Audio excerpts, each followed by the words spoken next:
ng salita ng Diyos sa aklat po ng Juan, ang kabanata po ay 6, mga talatang 1 hanggang 15. Juan, kabanatang 6, mga talatang 1 hanggang 15. Pagkatapos ng mga bagay na ito, ay naparoon si Jesus sa kabilang ibayo ng dagat ng Galilea, na siyang dagat ng Tiberias. At sumusunod sa kanya ang lubhang maraming tao, sapagkat kanilang nangakikita ang mga tanda na ginagawa niya sa mga may sakit. At umahon si Jesus sa bundok, at do'y naupo siya nakasama ang kanyang mga alagad. Malapit na nga ang Paskuwa na pista ng mga Hudyo. Itinanaw nga ni Jesus ang kanyang mga mata, at pagkakita na ang lubhang maraming tao'y lumalapit sa kanya, ay sinabi kay Felipe, "Saan tayo magsisibili ng tinapay upang makakain ng mga ito?" At ito'y sinabi niya upang siya'y subukin, sapagkat nalalaman niya sa kanyang sarili kung ano ang kanyang gagawin. Verse 7, sumagot si Felipe sa kanya, "Hindi magkakasya sa kanila ang 200 denaryong tinapay upang makakain ng kaunti ang bawat isa." Sinabi sa kanya ng isa sa kanyang mga alagad, si Andres na kapatid ni Simon Pedro, "May isang batang lalaki rito na mayroong 5 tinapay na sebada at 2 isda. Datapwat gaano ang mga ito sa ganyang karamihan?" Sinabi ni Jesus, "Inyong paupuin ng mga tao." Madamo nga sa dakong yaon, kaya't nagsiupo ang mga lalaki na may 5,000 ang bilang. Verse 11, kinuha nga ni Jesus ang mga tinapay at nang magpasalamat ay ipinamahagi niya sa kanilang nangakaupo, at gayon din namang binigyan sila ng mga isda kung gaanong ibigin nila. At nang sila'y mga busog, ay sinabi niya sa kanyang mga alagad, "Pulutin ninyo ang mga pinagputol-putol na lumabis upang walang anumang masayang." Kaya't kanyang tinipon at nangapuno ang 12 bakol ng mga pinagputol-putol na 5 tinapay na sebada na lumabis sa nagsikain. Kaya't nang makita ng mga tao ang tangdang ginawa niya sa kanyang ay kanyang sinabi, "Totoong ito nga ang propeta na paparito sa sanglibutan." Na mapaghalata nga ni Jesus na sila'y nagsisilapit at siya'y kaagawin upang siya'y gawing hari, ay muling nagbalik sa bundok na nag-iisa. Purihin po ang Diyos sa pagkabasa ng kanyang banal at hindi nagkakamali na mga salita. Makakaupo na po kayo mga minamahal. Ang titulo po ng ating pag-aaralan ngayon ay pinamagatan po natin ang pagpapakain ni Jesus sa napakaraming tao. Ang pagpapakain ni Jesus sa napakaraming tao. So sa mga first-timers po na naririto, kami po ay nagsasagawa ng serye sa aklat ng Juan, sa kung saan pinag-aaralan po namin yung Gospel of John. This is a book series. Ginagawa namin ito sequentially, verse by verse. So if you have your Bibles, mas maganda na i-open nyo po siya, dahil po yung ating klase ng pangangaral ay sunod-sunod lang po. Madali nyo lang po masusundan if you have your Bibles open. Okay? So, ito pong mga talata po na binasa natin kanina ay naglalaman po ng isang himala na ginawa ng ating Panginoong Jesus, na masasabi ko pong isa sa pinakasikat sa lahat ng ginawa niyang himala. Do you agree? This is the famous miracle of Jesus. No? Na ito po ay walang iba kundi yung pagpapakain niya sa napakaraming tao sa pamamagitan lang po, mantakin nyo, ng 5 tinapay at 2 isda. In fact, sa sobrang sikat po nito, maging yung mga bata po na regular na uma-attend po sa Sunday School, ay alam na alam po itong istorya na ito. Ayan. So, i-requestan ko lang po na pakinahan po yung audio natin para hindi ma-distract po yung mga tao. Ayan. Salamat po. So, ito po ay bata pa lang po siguro kayo. Alam na alam nyo na po ito. Ano po? At ito lamang po ang himala na naitala sa lahat ng ebanghelyo. So, yung Matthew, Mark, Luke, and John, makikita po natin, you will see this miracle na ginawa ng ating Panginoong Jesus. For example, if we will go to Matthew chapter 14 verses 13 to 23, ni-record po yan ni Matthew. And then si Mark, ni-record din yan sa Mark chapter 6 verses 30 to 46. Si Luke, in Luke chapter 9 verses 10 to 27. And si John, dito po sa passage na ating pinag-aaralan ngayon, in John chapter 6 verses 1 to 15. So ito po ay isa pang himala na ginamit po ni Apostle John upang patunayan po niya yung pagiging Diyos ng ating Panginoong Hesukristo, na siya po, mga kapatid, ay hindi lamang isang ordinaryong tao, kundi po isa siya na tunay na Diyos. At hindi lamang po niya ito pinatunayan sa kanyang mga katuruan. Pinakita din po niya iyan sa kanyang mga gawa, sa kanyang mga halimbawa, na ang Panginoong Hesus po na ating pinapaniwalaan at sinasamba ay hindi po isang ordinaryong tao lamang. Ngunit sa mga talata pong pinag-aaralan po natin ngayon, gusto ko pong i-argue na hindi lamang po nais ni Jesus na magpakilala bilang isang miracle worker at isang bread provider. Hindi lamang po niya nais ditong magpakilala bilang isang Diyos na naghihimala at Diyos na nagpapakain ng mga tao. Ito pong ginawa niyang himala na ito, mga kapatid, ay isang means o paraan para sa kanyang main goal, na siya po ay kilalanin natin, na siya po ay kilalanin ng mga tao bilang Diyos at ating tagapagligtas. Unfortunately, marami pa din pong mga tao ang lito or confused sa tunay na pagkakakilanlan po ng ating Panginoong Hesukristo. Marami pong tao na tinitingnan lang ang ating Panginoong Hesukristo na sagot para sa kanilang mga temporal na pangangailangan, pero hindi sa kanilang mga eternal at spiritual na pangangailangan. Gaya po ng mga libo-libong tao na makikita natin sa talata pong ito na pinag-aaralan po natin. Dito po makikita natin na unti-unti nang sumisikat pa, no? Lalo ang ating Panginoong Hesus dahil po sa dami ng kanyang mga ginagawang himala at patuloy na dumadami yung kanyang mga tagasunod. Pero ang malungkot po dito, mga kapatid, makikita nyo po dito sa pinag-aaralan natin na sumusunod lamang po sila sa Panginoong Hesus because of temporal benefits. Hindi po sa mga eternal benefits na makukuha nila. Hindi po dahil mahal nila si Jesus, kundi mahal nila ang kanilang sarili.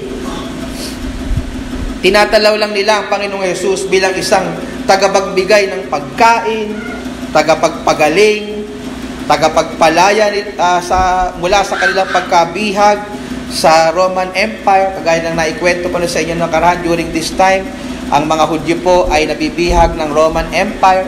So tinitingnan nila ang Messiah na magpapalaya sa kanila isang araw mula sa pagkakabihag nila o pagkakasakop sa kanila ng Roman Empire. Pero hindi nila kinikilala ang Panginoong Hesus bilang Diyos, Panginoon, at kanilang personal na tagapagligtas. Yan po yung malungkot na nasa likod nung sikat na mirakulong ito, himalang ito, ng kwento ng himalang ito ng ating Panginoong Hesus. Ganyan po yung makikita nating malungkot na katotohanan dito po sa talatang ating pinag-aaralan ngayon, na hinati ko lamang po sa 4 na bahagi. So, sinundan lang po natin yung natural division ng mga talatang ito para po mas madali nating maunawaan. So, yung unang point po natin or unang division ng talatang ito ay pinamagatan kong the setting in verses 1 to 4. The setting. Secondly, the problem in verses 5 to 9. Thirdly is the miracle in verses 10 to 13.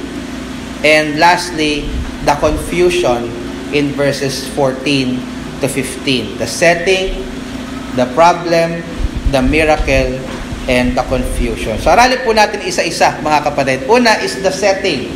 In verses 1 to 4, mababasa po natin yung pinakatagpo o pinaka-sitwasyon ng ating Panginoong Hesus nung nagsagawa po siya ng himala sa pagpapakain po niya sa napakaraming tao. Ang sabi po niya mula verses 1 to 4, hayaan niyo pong basahin po natin minsan pa, pagkatapos ng mga bagay na ito ay naparoon si Jesus sa kabilang ibayo ng dagat ng Galilea na siyang dagat ng Tiberias.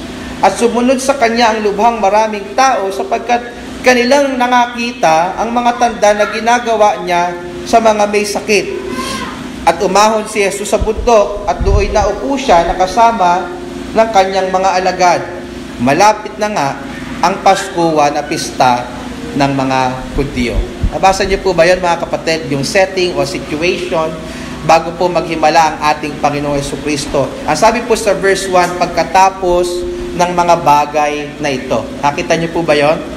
Ito po yung tinutukoy, ano po yung tinutukoy dito ni Apostle John na mga bagay na nangyari bago po yung mga pangyayaring ito in chapter 6 verses 1 to 15. Sa unang tanaw po, tila ito ay pumapatungkol sa mga pangyayari sa chapter 5. Naalala niyo po ba yung nangyari sa chapter 5? Diba, diyan po nagpagaling ang ating Panginoong Jesus ng isang tao na 38 years nang may sakit sa araw mismo ng Sabat.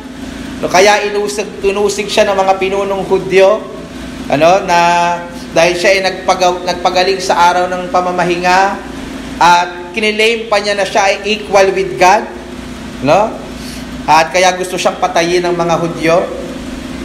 So parang ganon sa unang basa. Pero kung titingnan po natin yung banggit in verse 4, ito po yung mga pangyayari, sabi, bago mag-celebrate sila ng pista ng Paskuwa. At kung i-compare po natin yung chapter 5 verse 1, nangyari po iyon sa mismong pista ng mga Hudyo. So kung pag-aaralan po natin mga kapatid, medyo mahaba yung pagitan po noon. Sa akin pong pag-aaral, yung pagitan ng chapter 5 and chapter 6 ay 6 months. Ganun, kilahating taon yung pagitan po noon mga kapatid. So, hindi iyon yung immediate na nangyari. Hindi po sinasabi dito na pagkatapos ng mga bagay na ito, hindi lang po yung pumapatungkol sa nangyari sa chapter 5. Yung sinabi po niyang pagkatapos ng mga bagay na ito po ay isang generic na paraan ng pagsasabi ni Apostle John na nagmo-move on na siya sa ibang pangyayari na makikita ho natin sa chapter 6. So, papasin niyo po sa verse 1 na ito po ay pangyayari sa kabilang ibayo ng dagat ng Galilea na tinawag po ditong dagat ng Tiberias. Sa makatuwid, hindi lamang po ito nangyari sa ibang araw o ibang buwan. Ito po ay nangyari, yung chapter 6 ay nangyari many days or many months after sa iba rin pong lugar. Then makikita niyo po in chapter 2, yung kasikatan po ng ating Panginoong Jesus sa panahon pong ito. Sabi doon, verse 2, not chapter 2, Same chapter 6, verse 2, at sumunod sa kanya ang lubhang maraming tao. Sa mga young people dito, ang dami ng followers ni Jesus. Ang puso yung social media. Ang sabi, sumunod sa kanya ang lubhang maraming tao sapagkat kanilang nakakita ang mga tanda na ginagawa niya sa mga may sakit. Napansin niyo po yung verse 2 mga kapatid. Ang sabi, mga tanda, mga may sakit. Meaning, hindi lang maraming tao ang sumusunod sa Panginoong Hesus dahil nakita nila na nagpagaling siya ng isang 38 years nang may sakit, na mahihinuhan po natin sa verse 2 na in span of 6 months, gumawa pa po ng iba't ibang mga himala ang ating Panginoong Hesus na hindi na po itinala ni Apostle John. Kaya sabi sa verse 2, mga himala, di ba? Mga tanda, mga may sakit. So hindi lang isa yung pinagaling niya, marami na siyang pinagaling in verse 2. Ang sabi po sa John chapter 20 verse 30, gumawa rin nga si Jesus ng iba't ibang maraming tanda sa harap ng kanyang mga alagad na hindi na nakasulat sa aklat na ito. So marami pang mga miracles na ginawa si Jesus na hindi na naisulat sa Gospel of John.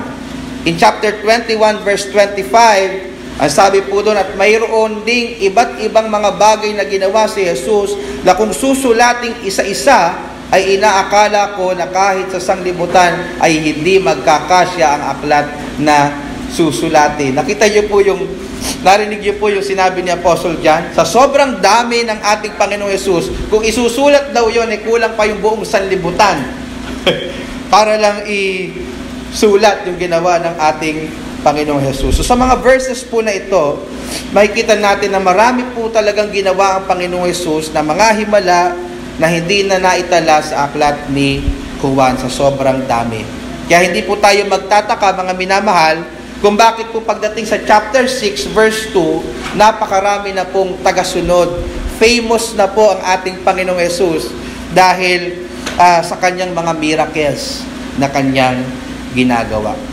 And then nasabi sa verse 3, at umahon si Jesus sa bundok at dooy naupo siya nakasama ng kanyang mga alagad. Saan pong bundok yung tinuturo po dito ni Apostle John?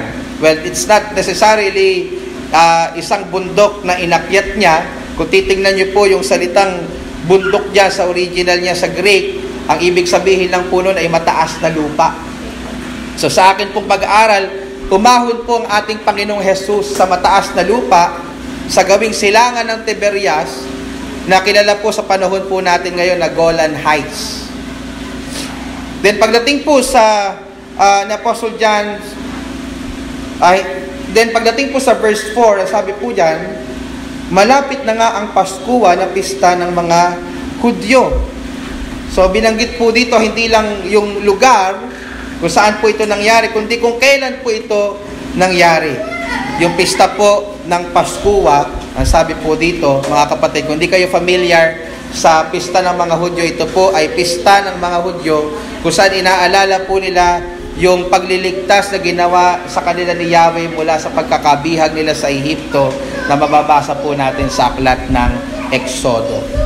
So gaya po lang nabanggit natin kanina, ito po mga kapatid ay mga pangyayari 6 months, approximately 6 months after yung nangyari nung chapter 5 na pinag-aralan po natin nakaraan. So yun po yung setting. Ito po yung tagpo ng pangyayaring ito. Now tingnan naman po natin yung pangalawa nating punto na pinamagatan ko pong the problem.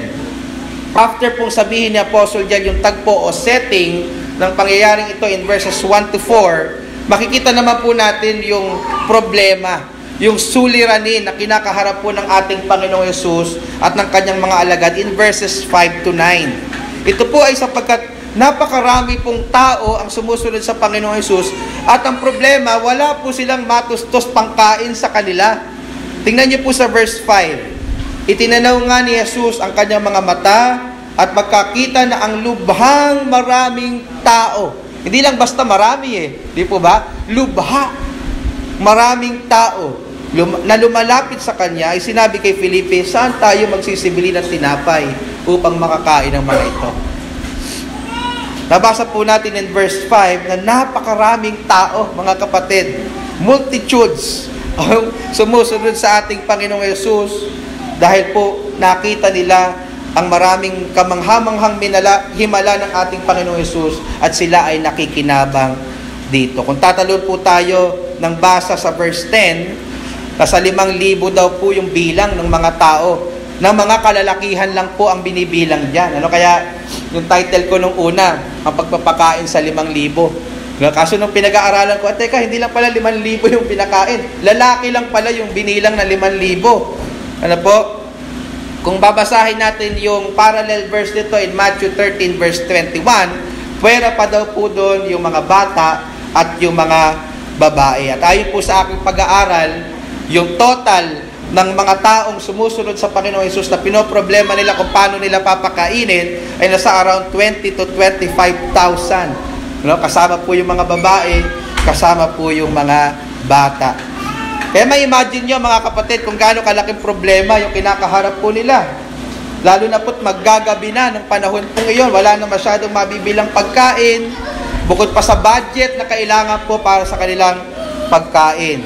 So kung babasahin po natin yung tala ni Mateo sa pangyayari pong ito, sa Mateo kabanatang 14, talatang 15, ang solusyon po na naisip ng mga alagad, alam nyo, maraming tao hindi nila kayang budgetan yung pagkain. Ang sabi ng mga alagad in Matthew chapter 14 verse 15, parallel verse nito, pauwiin na lang natin sila. para doon sila magkain sa kanilang mga bahay-bahay. Pero iba po ang damdamin ng ating Panginoong Jesus. Nahabag po siya sa kanila. Sabi sa Matthew 14 verse 14, naawa po ang ating Panginoon sa kanila dahil daw para sila daw para daw sila ay mga tupa na walang pastol, according sa Mark chapter 6 verse 24.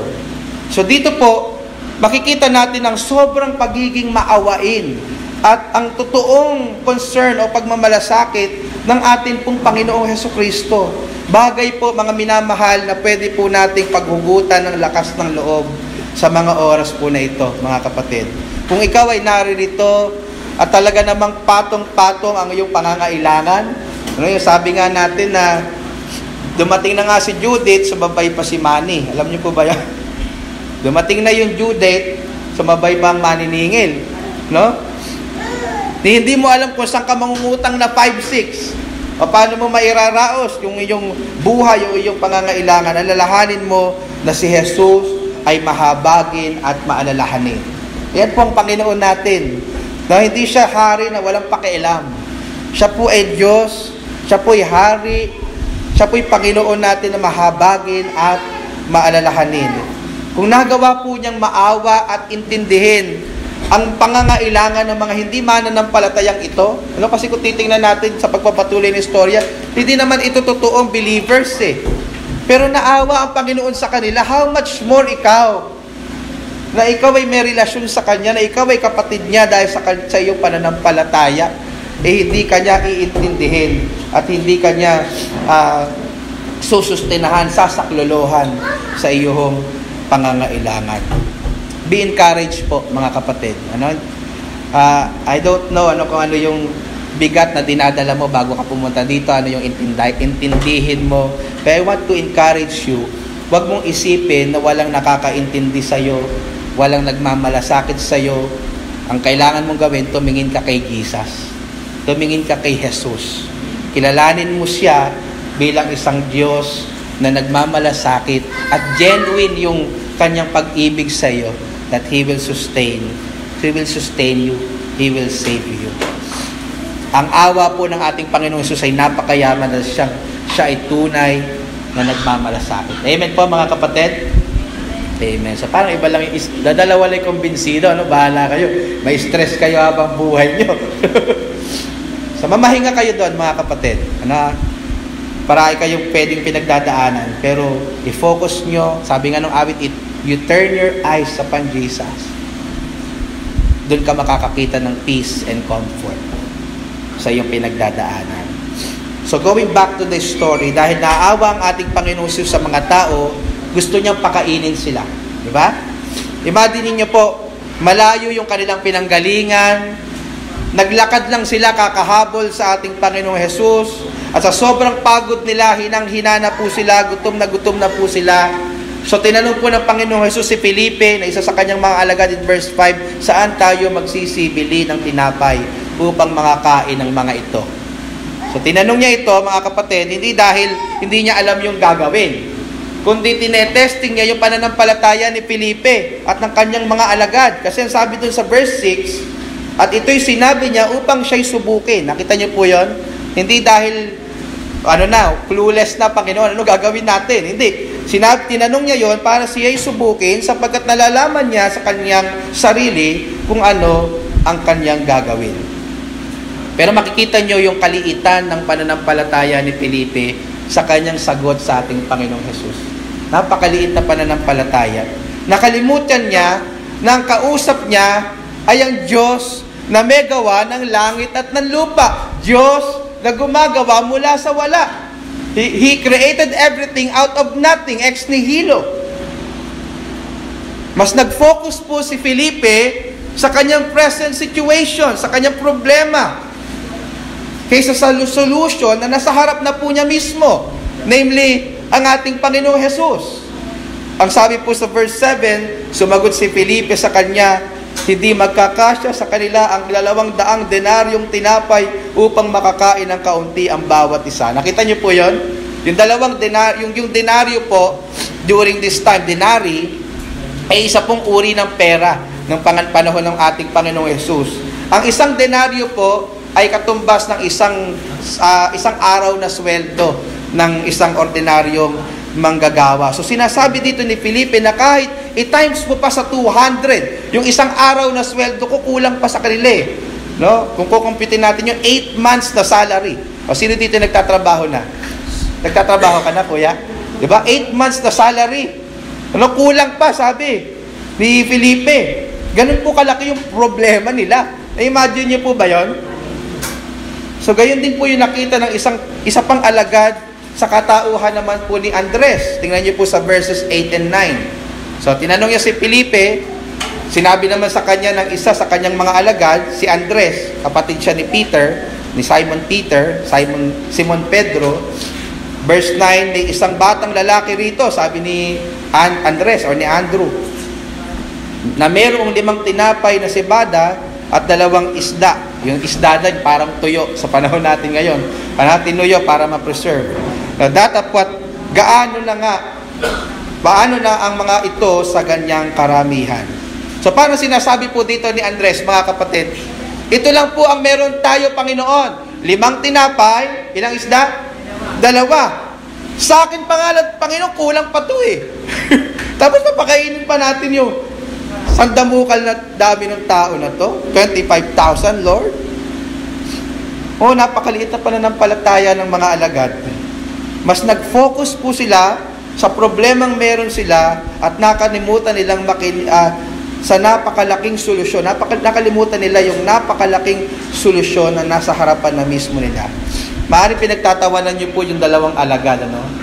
Napaka-hina naman ng mga alagad na to. Kaharap na nila sa Panginoon. Ang Panginoong Jesus, tagal-tagal na nilang nakakasama. Hindi pa rin nila alam na ang solusyon is siya. Ano po? Maaaring pinagtatawanan natin, minamaliit natin yung 2 alagad na to. Pero alam niyo po, mga kapatid, marami pong pagkakataon ng buhay natin para po tayo yung 2 alagad na ito. Mabilis po tayong nanlulupaypay, mabilis po tayong nawawalan ng pag-asa kapag po marami na tayong mabibigat na pinagdadaan ng problema na para bagang wala tayong Diyos na pwede nating pagtiwalaan na kayang gumawa ng mga himala. Na kayang ayusin anumang gusot na kinasasadlakan po natin. Na kayang pakalmahin anumang unos ng buhay na dinadaanan po natin. Mga kapatid, minsan kagaya po tayo ng mga alagad na ito na mas nagfo-focus po tayo sa problemang pinagdadaanan natin at nabubulagan po tayo sa kayang gawin ng Diyos sa buhay po natin. Kapatid, kung dumadating ka na sa dulo ng iyong sarili, sobrang bigat na, wala na akong magagawa, wala na akong maisip na paraan paano ako makakapatuloy sa pinagdadaanan ko ngayon. Iyon yung mga panahon na gustong umeksena ng Panginoon sa buhay mo. Kasi yun yung panahon na mas marirealize mo kung gaano siya kadakila at kung gaano siya kayang gumawa ng mga imposibleng bagay just to sustain you and just to save you. Kapatid, huwag kang panghinaan ng loob dahil sa iyong mabibigat na suliranin na pinagdadaanan po ngayon. Alalahanin mong meron tayong Diyos. Buhay ang Diyos natin na nagmamahal sa atin, nagmamalasakit sa atin, na kayang gumawa ng mga bagay na imposible kahit sa paningin po natin. Palagi ko na i-illustrate, kung dead end na ng buhay mo, kayang hatiin ng Panginoon ng dagat para ikaw ay makadaan. Ganun po kadakila ang Diyos na meron po tayo, mga minamahal. Kaya wala pong hopeless na Kristiyano. Amen? There is no hopeless Christian. Dahil habang buhay ang Diyos, palaging merong hope. At yamang hindi namamatay ang Diyos, palaging merong hope. Amen? So, to be encouraged, mga minamahal. Gaya po na makikita natin dito, mga kapatid, sa pangatlo nating punto. Napakalaki yung problema nila, seemingly hopeless sila. Pero ano ginawa ng Panginoon? In verses 10 to 13, gumawa siya ng isang mirakulo, which is entitled The Miracle. Nakita natin yung malaking suliranin na kinakaharap nila in verses 5 to 9, na wala na silang pampakain sa humigit kumulang 25,000 katao. Ang meron lang sila, 5 tinapay, 2 isda. Pero tingnan niyo po yung dakilang himala ng ating Panginoong Jesus in verses 10 to 13. Ang sabi sa verse 10, sinabi ni Jesus, inyong paupuin ang mga tao, madamo nga sa dakong yaon, kaya't pinaupo ang mga lalaki, ay may 5,000 ang bilang. Kinuha nga ni Jesus ang mga tinapay, at nang makapagpasalamat, ay pinamahagi niya sa kanilang mga kaupo, at gayon din naman binigyan sila ng isda, kung gaanong ibigin nila. Kung gaanong ibigin nila. So dito makikita po natin agad yung himala ng ating Panginoong Hesus. Hindi po tinipid yung ayuda. Mga kapatid, papansin niyo po, kumuha kayo hanggat gusto nyo. Hindi po ba? Hindi po kamukha ng pelikula ni Babalu. Napanood niyo po ba yun? Ewan po, ako lang ba mahilig dito manood ng classic na comedy? Yung nawala ng trabaho, yung pamangkin ni Babalu, tapos ang meron sila isang tuyo. Alam mo yun, kuya, di ba? Ano? Gusto magayahin ko ba? Para biro lang. Di ba? Yung para lang magkasya yung isang tuyo sa kanilang tatlo, inaamoy na lang nila yung tuyo. Tapos kakain sila, amoy nila kakain. Wag mong singhute. Sabi niya, ayaw ka na. Hindi po ganun yung ginawa dito ng Panginoong Hesus eh. Sabi niya, kumuha kayo hanggat gusto nyo. Kung gaanong ibigin nila, sabi sa verse 11. Dito, hindi lang talaga nila nakita yung himala, kundi nalasahan pa nila yung himala. And then, tingnan nyo pa po yung banggit sa verses 12 to 13. Ang sabi, at nang sila'y mga busog, ay sinabi niya sa kanyang mga alagad, pulutin ninyo ang mga pinagputol-putol na lumabis upang walang anumang masayang. Kaya't kanilang tinipon at nagpangpuno ang 12 bakol ng mga pinagputol-putol sa 5 tinapay na sibada na lumabis sa nagsikain. Ano po napansin nyo sa himalang ito ng ating Panginoong Hesus? Kumuha ang mga tao ng mga pagkain na hindi tinipid, nabusog silang lahat, may sumobra pa. Gano'ng karami yung sumobra? 12 bakol. Alam niyo po yung bakol, yun po isang malaking basket. Ngunit maliban po sa himala, may makikita pa po tayong aral dito ng ating Panginoong Hesus. Ano po yung aral na makikita natin doon? Pinaipon niya yung mga natira, hindi po ba? So ayaw po ng ating Panginoon na nag-aaksaya. Hindi po ba? Hindi porket maraming pagkain at kaya naman niyang gumawa ulit ng maraming pagkain, hindi niya sinabi, hayaan nyo na yan, iwan nyo na yan dyan, tapon nyo na yan, gagawa na lang ako ulit. Nakita niyo po ba yan? Ang sabi sa verse 12, pulutin ninyo ang mga pinagputol-putol na lumabis upang walang anumang masayang. Sabi nga ni William Hendrickson, wastefulness is sinfulness. Wag po nawa tayo kapag dumating yung blessing, ubus-ubus, biyaya, sabi nga, bukas, nakatunganga. Meron lang dumating na konting pera, magbabrowse na agad sa Shopee, ano ba magandang bilhin dito? O kaya naman, pupunta agad sa mall, sa kaya ako magandang kumain, ano? And dahil pa niyang babayarin. Learn to save, learn to spend wisely. Yun po yung makikita natin sa verse 12. So after po masolusyonan yung problema nila sa pagpapakain ng humigit kubulang 25,000 na katao, after po nila makita na yung isang kagilagilalas na namang himala ng ating Panginoon, dapat sana nakilala na nila sila nakilala na ng mga tao kung sino ang Panginoong Hesus na siya hindi basta ordinaryong tao lang. Tatandaan niyo po yung pinaka-reason kung bakit po isinulat ito ni John. Ano yung pinaka-reason? Kaya sinulat ni John yung book ng John. Sa John chapter 20 verse 31, ngunit ang mga ito ay nangasulat upang kayo'y magsisampalataya na si Jesus ay ang Kristo, ang anak ng Diyos, sa inyong pananampalataya ay magkaroon kayo ng buhay sa kanyang pangalan. So ano yung main reason kung bakit ito nasulat dito? Kung bakit naghihimala ang ating Panginoong Hesus? Para lang po ba magpasikat siya? Para lang po ba magpagaling? Para lang po ba busugin ang mga nagugutom at i-provide yung kanilang mga temporal na pangangailangan? No. Ang pinakalayunin po nito ay para makilala natin kung sino talaga ang ating Panginoong Hesus, na siya po ay Diyos na nagkatawang tao upang magsilbing sakripisyo sa ating mga kasalanan at tayo mapatawad sa lahat ng ating karumihan kung tayo magtitiwala sa Kanya, upang tayo daw po ay magkaroon ng buhay na walang hanggan. That's the main purpose of this book. Ang pinakalayunin ng Panginoong Hesus sa pagparito niya sa lupa ay hindi para sundin ang layaw natin at ibigay ang temporal na pangangailangan natin. Ang pinakalayunin ng pagparito niya ay upang iligtas ka niya sa tiyak na kapahamakang daranasin mo sa kamay ng isang galit na Diyos dahil sa iyong mga kasalanan. That's the main purpose. Pero hindi po yan na-get ng mga Hudyo na sumusunod sa Kanya. Confused po sila sa main purpose ng paghihimala ng ating Panginoong Hesus. Akala nila naghihimala lang ang ating Panginoong Hesus para may makain sila, para gumaling lang sila sa kanilang mga pangangailangan. Pero hindi iyon yung main purpose. Hindi iyon yung reason. Confused, lito sila. At yan po yung makikita natin sa panghuli nating punto, the confusion. In verses 14 to 15, last two verses. Yung sabi doon sa verse 14, kaya't nang makita ng mga tao ang tandang ginawa niya, ay kanilang sinabi, totoong ito nga ang propeta na paririto sa sanlibutan. Nang mapaghalata nga ni Jesus na sila'y magsisilapit at siya'y agawid, upang siya'y gawing hari, ay muling nagbalik sa bundok na nag-iisa.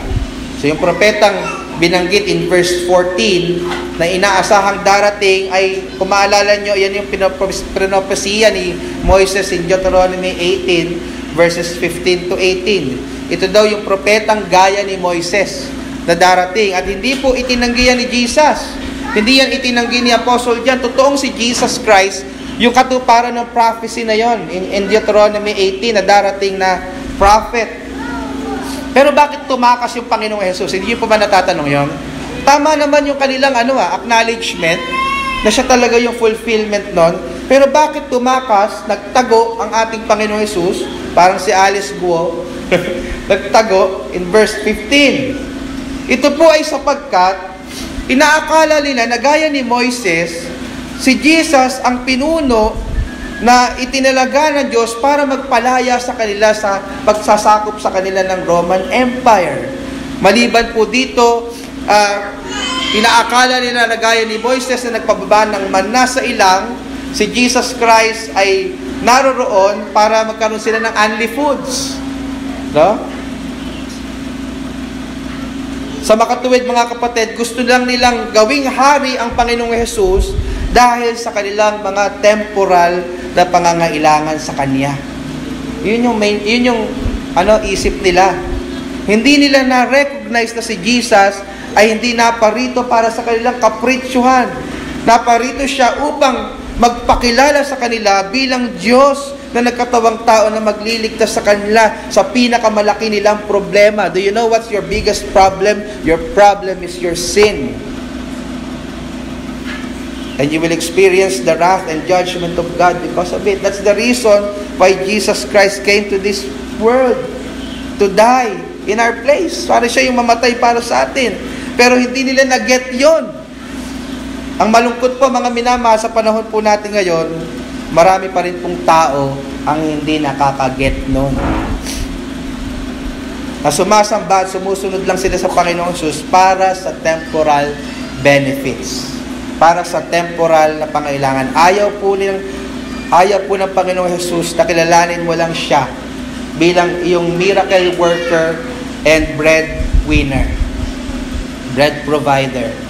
Gusto niyang kilalanin mo siya as your personal Savior and Divine Master. Divine Master. Ikaw kapatid, sa mga oras na ito as I end, I mean, honest question. No, you don't need to answer me right away. But I want you to examine your heart. Sino ang Panginoong Jesus para sa iyo? Sino ang Panginoong Jesus sa buhay mo? Siya ba ay parang doktor na maaalala mo lang kapag may sakit ka? Siya ba para sa iyo ay tila nagpapautang ng 5-6 na maaalala mo lang pag kailangan mo ng pera? O para lang ba siyang panyo sa buhay mo na maalala mo lang siya kapag umiiyak ka? O kinikilala mo ang Panginoong Jesus bilang iyong Diyos na karapat dapat mong sambahin, paglingkuran, pag-alaya ng buo mong buhay at Diyos na karapat-dapat mong pagtiwalaan ng iyong pananampalataya, ng buo mong pananampalataya, ng buo mong puso, dahil kinikilala mo siya na tanging tagapagligtas. Kapatid, sino ang Panginoong Hesus sa buhay mo? Sa sagot mo sa tanong na yan, diyan po madedetermina kung kakaya ka lang ng mga Hudyo na pinag-aaralan natin na mga peking tagasunod ng ating Panginoong Hesus, or ikaw ay isang tunay na mananampalataya. Purihin po ang ating Panginoon. Magsitayo po tayo po ay manalangin.